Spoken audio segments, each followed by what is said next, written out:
और भानेज क्या हाल चाल है? बस मामा जी बढ़िया।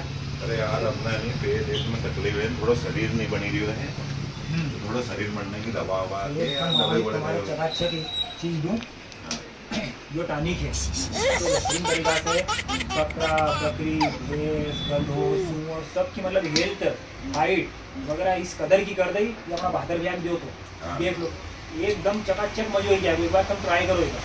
तो कहीं भाई मगर घोड़ो समझो कि गधो समझो कि ऊँट समझो कि हाथी समझो, तो ये दोनों की दवा मारेंगे। अपना बहादुर भैया के दी थी, तुम देखो रिजल्ट।